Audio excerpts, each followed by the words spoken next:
자, 결합 레버리지 분석. 자, 결합 레버리지는 우리가 컴바인드 레버리지다. 앞에서 영어로 써드렸었습니다.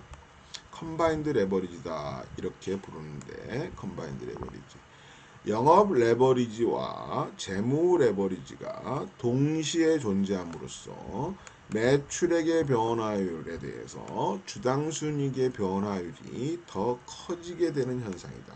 즉 결합 레버리지도 DCL, 디그리 오브 컴바인드 레버리지, DCL은 매출액의 변화율 분의 EPS의 변화율이다. 이렇게 쓸 수 있습니다. 그런데 이 식은 우리가 R분의 델타 R 이렇게 쓰고 EBIT 분의 델타 EBIT 이렇게 쓰게 되고, 다시 분모에다가 EBIT 분의 델타 EBIT 쓰고, 자, 요거를 좀 EBIT 쓰고 위에다가 EPS분의 델타 EPS를 쓰게 되면, 즉 분자 분모에 동일한 게 넣게 되면 이 부분이 바로 DOL이죠. 뒤에 부분이 DFL입니다. 즉 따라서 DCL은 DOL 곱하기 DFL이다. 이렇게 쓸 수 있고요. 우리가 DOL은 R-VC-FC분의 R-VC였는데 DFL은 R-VC-FC- 인터레스트분의 R-VC-FC였습니다. 그렇죠? 두 개를 같이 써서 이렇게 지워집니다. 정리를 하게 되면 R-VC-FC- 인터레스트, 이것은 결국은 EBT죠. Earning Before Tax. 예, Earning Before Tax입니다. 위에는 Contribution Margin입니다. 즉 EBT분의 Contribution Margin이 되겠습니다.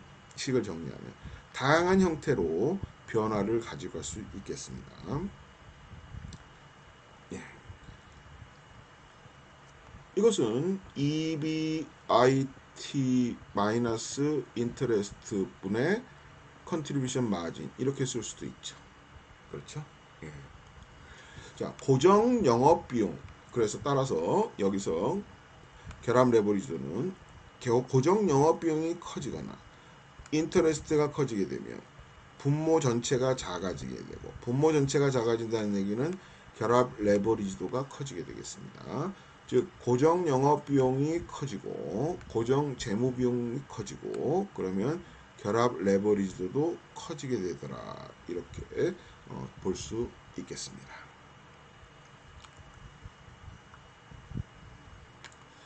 자, 결합 레버리지도는 DOL과 영업 레버리지도와 DFL이 결합된 형태다라고 생각하시면 되겠습니다.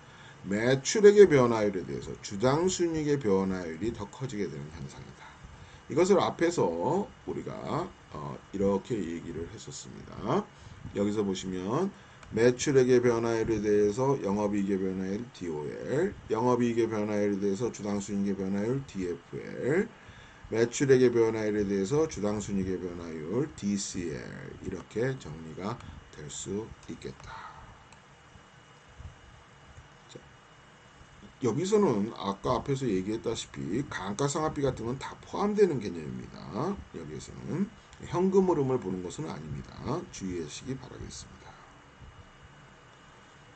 자, 그래서 우리가 예제 6-3번, 전자부품을 생산하는 주식회사 부산의 경영자는 매출액이 10% 증가할 경우 주당순이익은 40% 증가한다고 생각하고 있다.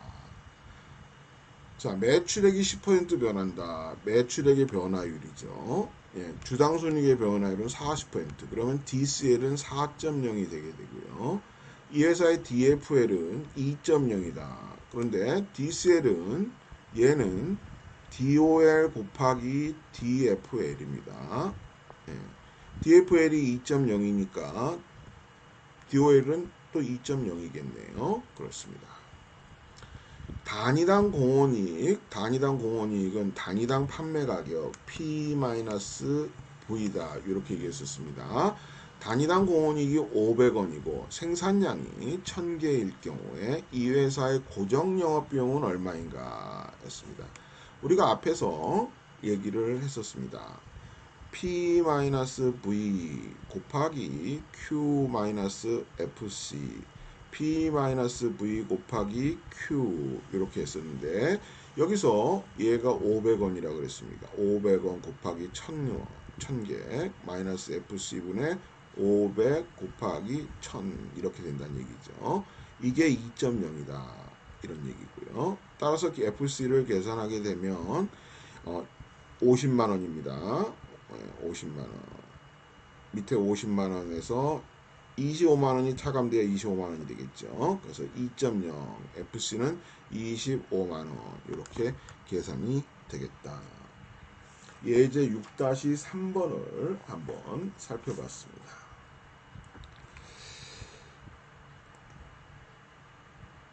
자, 우리가 이것을 그림으로 한번 살펴보면 이걸 레버리지 효과다 얘기하는데 매출액의 변화율에 대해서 영업이익의 변화율이 어떻게 가져가느냐.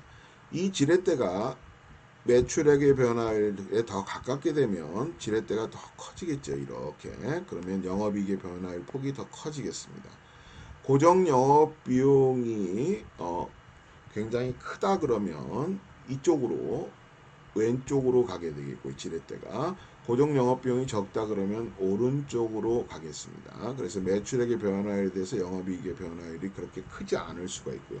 따라서 이렇게 고정 영업비용이라는 지렛대가 매출액의 변화율과 영업이익의 변화율 중에서 어느 부분에 위치해 있느냐에 따라서 우리가 영업 레버리지 효과가 달라진다. 매출액이 고정 영업비용을 충분히 커버한 상태 이상의 매출액을 올리게 되면 영업 레버리지 효과는 줄어들게 되고요. 마찬가지로 영업이익의 변화율에 대해서 주당순이익의 변화율이 이자 비용이라는 지렛대가 이쪽으로 가게 되면 재무 레버리지 효과 DFL은 굉장히 커지게 되고요. 이쪽 오른쪽으로 가게 되면 적어지게 되겠습니다. 그래서 이자 비용을 충분히 영업이익이 커버하는 수준 이상이 되게 되면 재무 레버리지 효과는 굉장히 줄어들게 됩니다. 우리가 9장에서 다시 보겠지만 이자 비용분의 영업이익에서 이것을 우리는 이자 보상 비율이다 이렇게 얘기합니다. 이자 보상 비율. 이것은 최소한 1보다는 커야 되죠. 뭐 10, 20 훨씬 더 크면 훨씬 더 좋겠죠. 왜? 영업이익을 돈을 벌어서 이자 비용 다 갖고 났더니 없더라. 그게 1입니다. 1입니다. 그러면 헛장사한 거죠. 헛장사한 겁니다. 영업이익이 충분히 커서 이자 비용 내고도 충분히 더 많이 남아야 되겠죠. 예, 그렇게 되면 이자 보상 비율이 10, 20 이상 숫자가 굉장히 커지게 되겠습니다. 이러한 이자 보상 비율이 충분히 높은 10, 20 이상 충분히 높을 때는 이 DFE라는 숫자는 굉장히 낮아지는 숫자를 가져가겠습니다.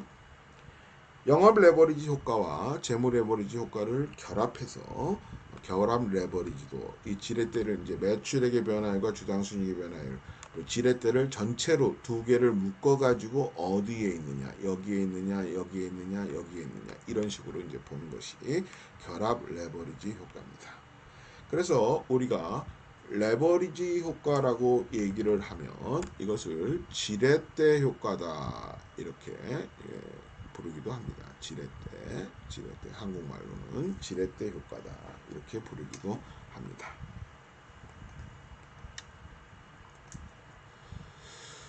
자, 우리가 레버리지를 얘기를 할 때 보통 기업 위험은 어떻게 나누느냐 한번 살펴보시면 보통 기업 위험은 경영 위험과 재무 위험으로 나눠집니다. 경영 위험은 비즈니스 리스크다라고 표현하고요. 예. 우리가 영업이익과 관련된 리스크이기 때문에 오퍼레이팅 리스크다 이렇게 부르기도 합니다.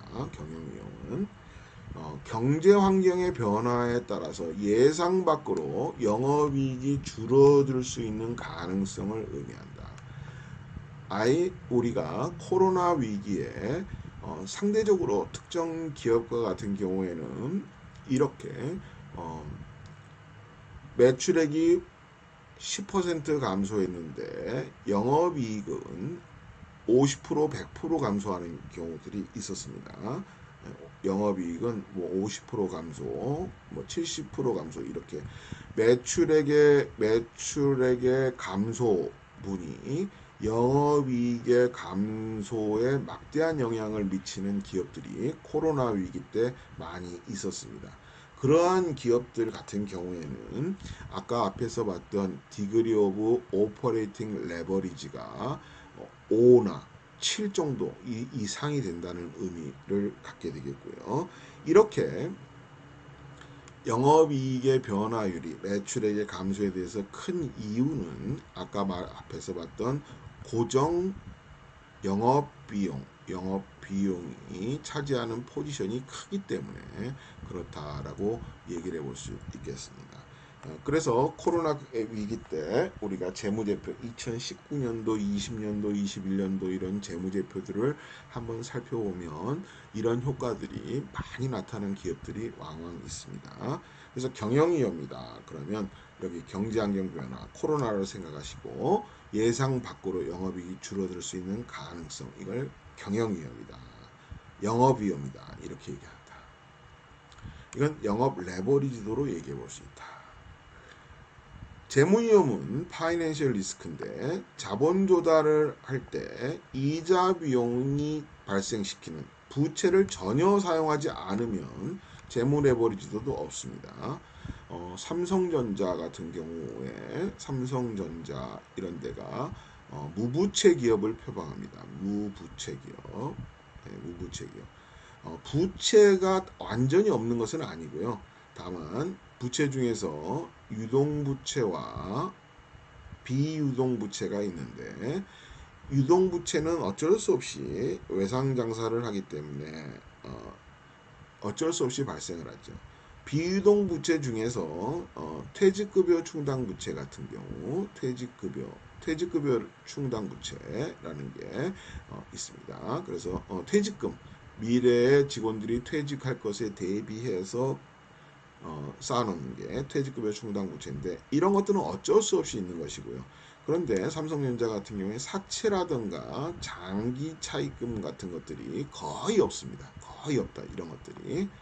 그래서 무부채 기업을 표방하는데 보통 부채 비율이 한 25% 정도, 뭐 30% 요 사이에 보통 있습니다. 부채 비율이라는 것은 아까 앞에서도 다시 한번 얘기를 했었지만 부채 비율이라는 것은 자기 자본분의 부채 총계다 이렇게 얘기했었습니다. 자기 자본분의 부채 총계. 그래서 이런 극단적으로 삼성전자 같은 경우에는 이런 부채 비율이 25에서 30 꼭 필요한 부채만 갖고 있다. 그래서 이자 비용을 발생시키는 부채가 없습니다. 거의. 그러니까 재무위험도 없겠죠. 재무위험도 없으니까 경영위험은 있을 수 있지만 재무위험이 없기 때문에 기업위험 자체는 경영위험만을 반영한 위험으로 될 수 있겠습니다. 이 위험이 굉장히 낮기 때문에 삼성전자의 회사채의 신용 등급이나 이런 것들이 AAA 등급을 갖고 있죠. 삼성전자 같은 경우에도 우리가 앞에서 봤던 신용 등급 중에서 기업 위험이 극도로 낮다. 극도로 낮다. 경제 환경 변화, 코로나 위기 때에도 어떤 영업 위험이나 이런 것들이 그렇게 높지는 않았습니다. 다만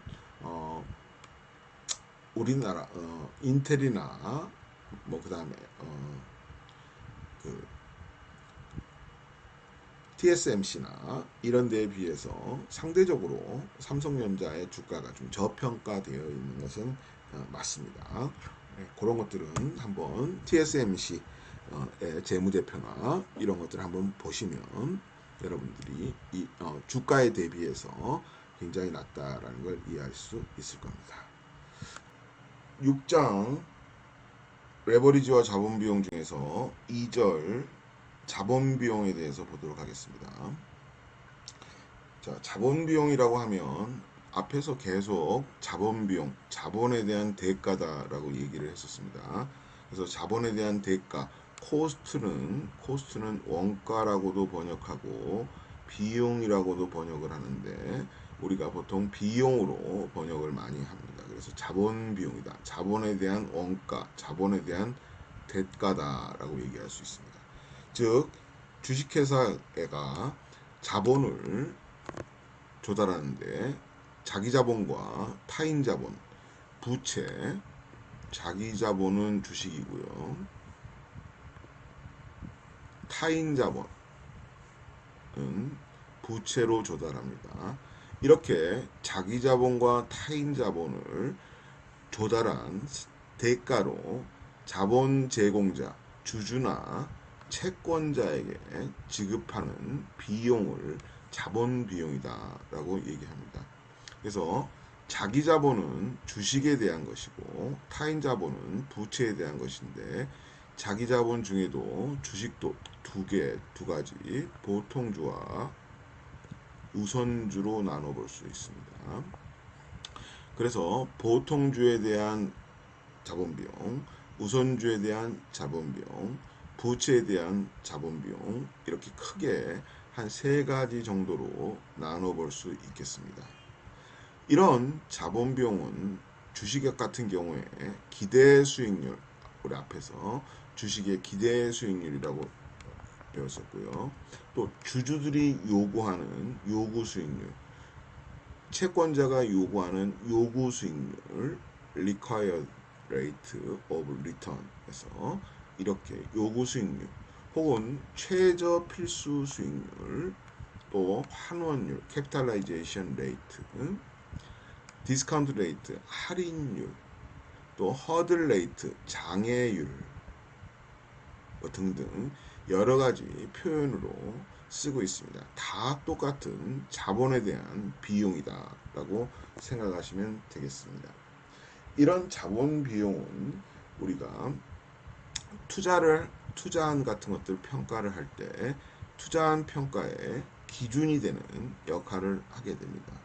또 자본 조달을 결정을 할 때 자본 조달을 최저의 비용으로 자본 조달 비용을 최소화하는 쪽으로 하는 판단 기준을 제공을 하고 있습니다. 다만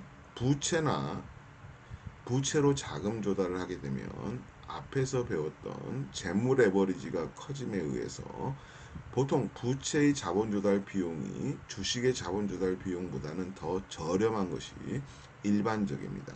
그래서 부채가 주식의 자본 비용이 보통 더 크고요.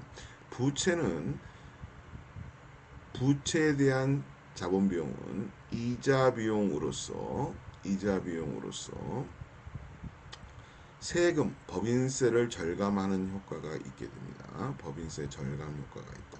따라서 법인세를 절감하는 효과가 있기 때문에 더군다나 부채에 대한 자본 비용이 더 저렴합니다. 부채에 대한 것이. 그럼 부채를 많이 사용하면 사용할수록 자본 조달 비용을 최소화하느냐? 그렇지는 않습니다. 부채란 것이 재무 레버리지를 키우기 때문에 재무 위험을 키우게 되고 전체 기업의 위험을 커지게 하는 이런 것이 있습니다. 그것은 뒤에서 우리 7장이나 이런 데서 자본 구조 이론에서 더 디테일하게 배우도록 하고요. 여기에서는 일단 자본 비용에는 어떠한 것이 있는지 이런 것을 한번 다시 잘 한번 보도록 하겠습니다. 우리 교재 205페이지에 평균 자본 비용과 한계 자본 비용이라는 개념이 나오고 있습니다. 평균 자본 비용, 기업이 현재 보유하고 있는 총 자본에 대한 평균적인 조달 비용이다. 한계 자본 비용은 추가적으로 조달하는 자본에 대한 조달 비용이다. 한계 자본 비용은 계속 올라가는 싼 거부터 조달하기 때문에 계속 좀 올라가는 특성을 가지고 있습니다. 그래서 그런 한계 자본 비용 개념, 우리가 투자 의사 결정에서 사용되는 자본 비용은 평균 자본 비용의 개념을 사용하는 것보다 조달 금리가 낮은 것에서부터 차근차근 올라가면서 자금을 조달하기 때문에 밑에 것들은 썼다는 얘기죠. 예, 밑에 것들은 이미 조달을 했고 추가적인 자금 조달을 할 때, 그럼 추가적인 자금 조달에 대한 것을 우리는 의사결정에 반영을 해야 된다. 이렇게 생각해 보시면 될 것 같습니다.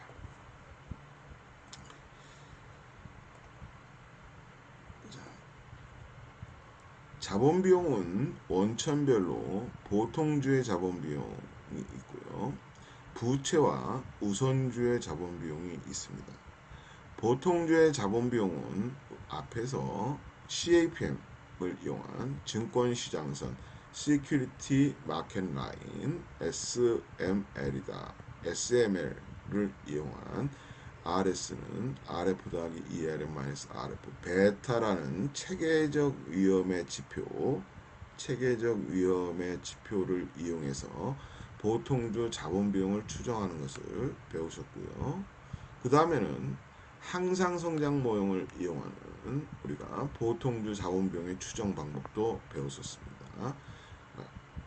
그래서 우리는 P0는 D1 나누기 R-G인데 이거를 R-G 곱하기 P0는 D1이 되고 R-G는 P0분의 D1이 되면서 R은 P0분의 D1 플러스 G가 된다. 이렇게 정리가 됐죠.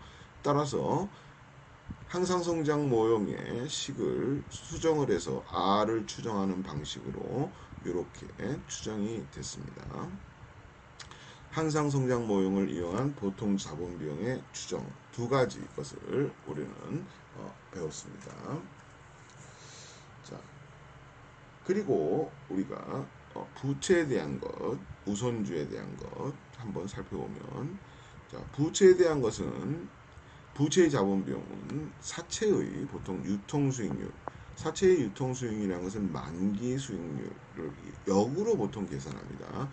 사채 시장에서 특정 사채에 대해서 수요와 공급 곡선에서 만나는 점에서 가격이 결정이 되면 이 사채의 이자와 만기에 따라서 역으로 시장 이자율이 계산이 되죠. 이 시장 이자율이 만기 수익률의 개념이 되게 됩니다. 이것을 사채 유통 수익률이다라고 표현합니다. 부채의 자본 비용은 보통 사채의 유통 수익률로서 따지게 됩니다. 이미 자본을 조달을 했다고 하면 이자와 만기가 정해져 있기 때문에 만기까지 사채의 유통수익률은 변하지 않습니다. 다만 이것을 시장에서 거래될 때는 기업은 이 이자와 만기의 원금을 다 지급을 해야 되지만 시장에서는 이 사채의 전체 시장에서의 이자 비용의 상승이나 하락에 따라서 사채의 가격은 들쭉날쭉합니다. 그렇지만 기업이 부담하는 사채의 어떤 수익률은 일정하다. 그래서 부채의 자본 비용은 기업의 입장에서는 발행을 하고 나면 조건에 따라서 이자와 원금을 지급하는 것이기 때문에 부채 조달할 때는 부채의 자본 비용은 발행을 하고 나면 일정한 형태를 갖습니다. 이런 부채의 자본 비용은 부채의 가치 조달한 그 전체 금액에 대비해서 이자 비용, 그래서 RB 이렇게 계산이 되게 됩니다. 여기에서 일단 RB는 세전 부채의 자본 비용이고요. 세금을 부담을 한다고 하면 세금은 정부가 가져가는 것이죠. 그래서 기업이 부담하는 것은 이 부채에 대한 이자 비용을 계상함에 따라서 법인세가 절감되는 부분이 있기 때문에 RB 1-TC에서 법인세율을 차감한 것만큼 이렇게 절감이 되는 효과가 있다. 그래서 부채의 자본 비용은 밑에 요렇게 이렇게 세후 자본 비용으로 계산을 하게 됩니다. 우선주는 뭐를 우선주라고 하느냐? 기업에서 발행한 주식이 보통주가 있고 우선주가 있습니다. 우선주는 프레퍼드 스탁이다. 이렇게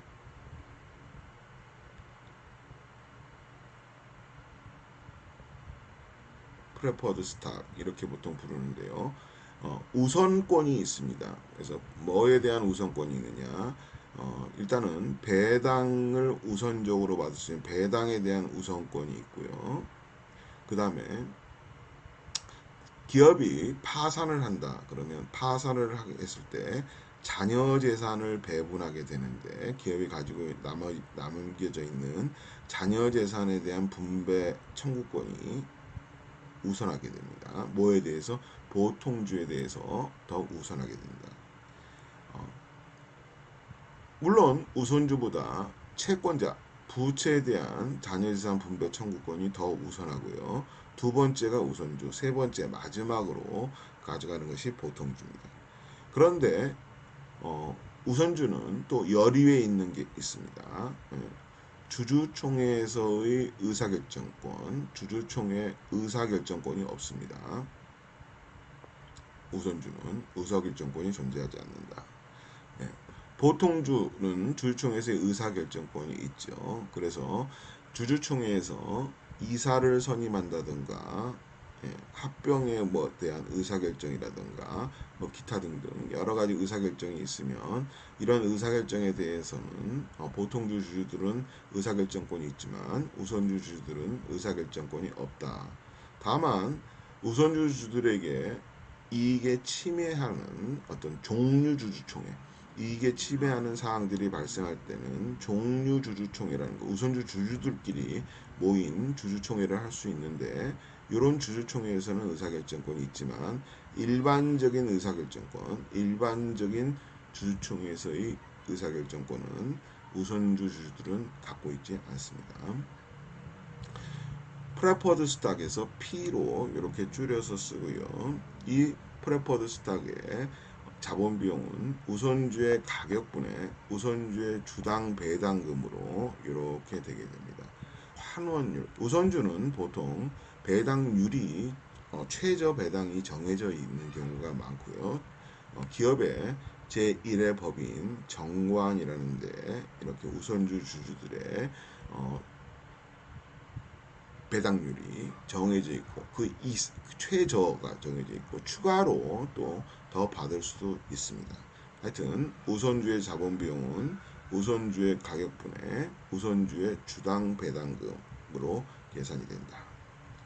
앞에서 우리가 ROIC 그래서 Invested Capital on Return 그래서 투하자본 수익률 이것이 WACC와 크냐 같으냐 작으냐 이런 것들을 우리는 EVA를 배우면서 봤었습니다. 이때 WACC 가중평균 자본 비용이 나오게 되는데 자 가중평균 자본 비용은 우리가 Weighted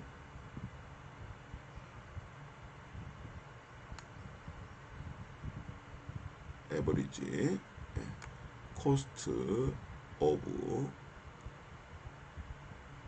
캐피탈 그래서 WACC 이렇게 줄여서 가중평균 자본비용이다. 무엇에 대해서 가중하느냐? 기업의 전체 가치, 즉 보통주의 가치, 우선주의 전체 시장 가치, 부채의 시장 가치, 전체 시장 가치 기준입니다. 시장 가치 기준으로 이 보통주의 시장가치, 우선주의 시장가치, 부채의 시장가치 분의 보통주의 시장가치 이렇게 해서 비중을 해서 RS 보통주의 자본비용이죠. 이걸 곱하고 그 다음에 보통주, 우선주, 부채 전체 시장가치에서 우선주가 차지하는 것 곱하기 RP 우선주의 자본비용을 곱하고요. 그 다음에 전체 보통주, 우선주, 부채 시장 가치에서 부채가 차지하는 비중. 예. 자, 가로 안에 이것과 이걸 다 더하면 1이죠. 1을 나눠서 100%를 나누어서 이렇게 비중을 설정을 하고 각각이 차지하는 자본 비용을 곱합니다. RB는 부채에 대한 자본 비용인데 이것은 세후 법인세율 TC를 차감하고 세후로 이렇게 계산을 하게 됩니다. 자, 그래서 이것을 우리는 WACC 가중평균 자본비용이다 라고 얘기를 하고, 이 가중평균 자본비용이 기업이 조달하는 전체 조달 비용의 성격을 갖게 된다. 이렇게 정리해 보겠습니다. 자, 예제를 한번 보겠습니다.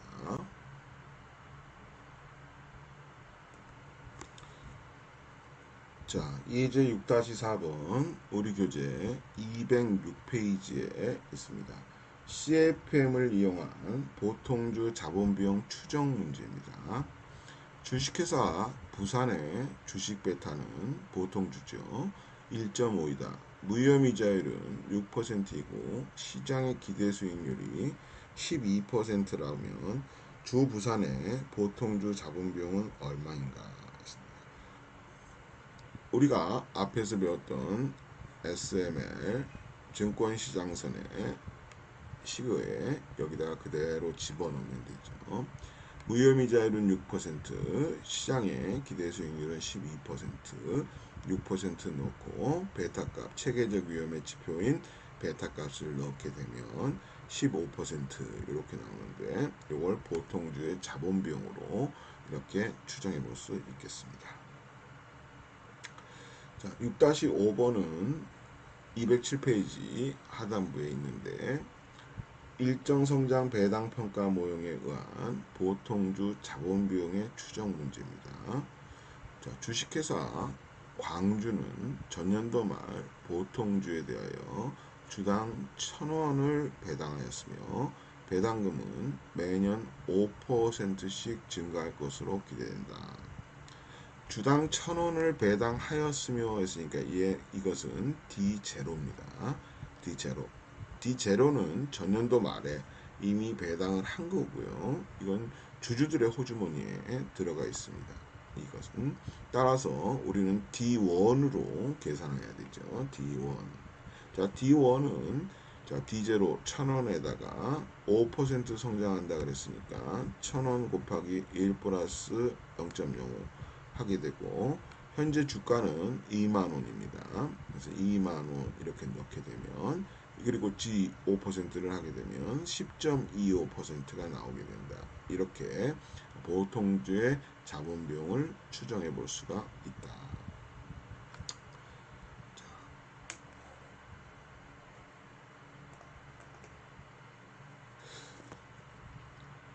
예제 6-6번은 WACC의 측정, 가중평균 자본비용의 측정과 관련된 문제입니다. 자, 주식과 채권을 발행하여 자본을 조달하고 있는 주식회사 대전의 주식과 채권에 관한 자료는 다음과 같다. 주식 보통주고 총 발행 주식수는 100만 주, 주가는 2만 원이다 했습니다. 그러니까 뭐 보통주의 시장 가치는 200억 정도 되겠죠. 자, 200억 정도 되겠다. 100만 주 곱하기 2만 원 이렇게 하면 200억 이렇게 되겠고요. 베타는 1.2다. 베타가 1.2가 나와 있으니까 SML로 보통주의 자본비용을 추정하라 라는 의미가 되겠고, 채권은 액면가액 100억 원, 시장 가치는 95억 원. 액면가 100억으로 가치 평가를 하지 않고 시장 가치 95억으로 가치 평가를 합니다. 자, 만기 수익률은 10%이다. 무혐의자율은 8%. 시장의 위험 프리미엄은 시장의 기대 수익률 2의 RM 마이너스 RF 요걸 얘기하고요. 예. 이것은 5%이다. 0.08 더하기 5% 0.05 곱하기 1.2 하게 되면 0.14 보통주에 대한 자본비용 RS를 이렇게 SML 선상에서 추정을 할 수 있고요. RB는 채권에 대한 것은 만기 수익률을 넣으면 된다. 만기 수익률 0.1.